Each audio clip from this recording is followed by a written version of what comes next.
తెలంగాణలో కాంగ్రెస్ అధికారంలోకి వచ్చాక కారు పార్టీ నుంచి చేరికల పర్వం కొనసాగుతూనే ఉంది. ఇప్పటికే నూతనంగా ఎన్నికైన సర్పంచులు తమ తమ గ్రామాల అభివృద్ధి కోసం రేవంత్ గూటికి చేరుతున్నారు. ఇప్పటికే పలు నియోజకవర్గాల నుండి బీఆర్ఎస్ కు గుడ్ బై చెప్పి అధికార హస్తం గూటికి చేరుతున్నారు. ఇప్పటికే రాజకీయ అవసరాల కోసం బీఆర్ఎస్ నుంచి గెలిచిన ఓ 10 మంది ఎమ్మెల్యేలు కాంగ్రెస్ లో చేరినప్పటికీ బీఆర్ఎస్ పిటిషన్ తో ఆ ఫిరాయింపు ఎమ్మెల్యేల నియోజకవర్గాల్లో ఉప ఎన్నికలు వస్తాయనే భయంతో యూటర్న్ తీసుకొని తాము పార్టీ మారలేదని చెప్పడం, అసెంబ్లీ స్పీకర్ కూడా ఆ ఎమ్మెల్యేలకు క్లీన్ చిట్ ఇవ్వడం రాజకీయంగా మరింత వివాదం రేపుతోంది. మరోవైపు BRS working president KTR jumping ఎమ్మెల్యేలపై మీకు ఈ వయసులో పార్టీ మారే అవసరం ఏమొచ్చిందని, మీరు సచ్చినా బాగుండేదని వివాదాస్పద వ్యాఖ్యలు చేయడం తెలిసిందే కదా. అయితే దీనికి కడియం శ్రీహరి స్ట్రాంగ్ కౌంటర్ ఇచ్చారు. నేడు మీ తీరు చూస్తుంటే దయ్యాలు వేదాలు వలించినట్లుందని పేర్కొన్నారు.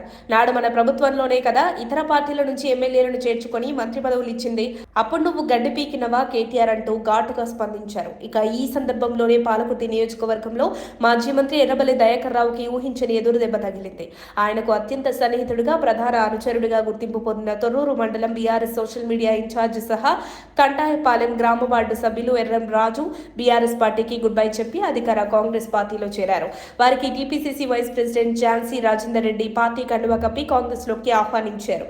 ఈ సందర్భంగా ఎర్రం రాజు కాంగ్రెస్ పార్టీ సిద్ధాంతాలు, ప్రజాపక్ష విధానాలు, నాయకత్వంపై విశ్వాసం వ్యక్తం చేస్తూ కాంగ్రెస్ పార్టీలో చేరినట్టు తెలిపారు. ఎన్నికల సమయంలో బీఆర్ఎస్ పార్టీ ప్రజలను మభ్యపెట్టి అధికారంలోకి వచ్చిన తర్వాత ఇచ్చిన హామీలను విస్మరించిందని, ముఖ్యంగా గ్రామీణ ప్రాంతాల్లో అభివృద్ధి పూర్తిగా నిలిచిపోయిందని ఆయన విమర్శించారు.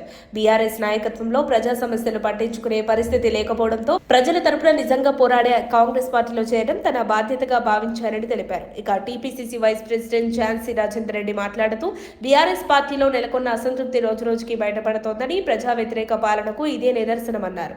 కాంగ్రెస్ పార్టీ ఎల్లప్పుడూ సామాన్యుల పక్షానే నిలబడుతుందని, గ్రామస్థాయి నాయకులకు సరైన గౌరవం, అవకాశాలు కల్పిస్తుందని భరోసా ఇచ్చారు.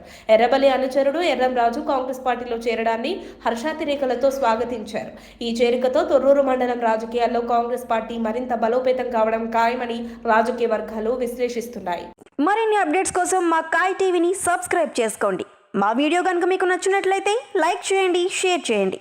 మీ విలువైన అభిప్రాయాలను కామెంట్ బాక్స్లో తెలియజేయండి.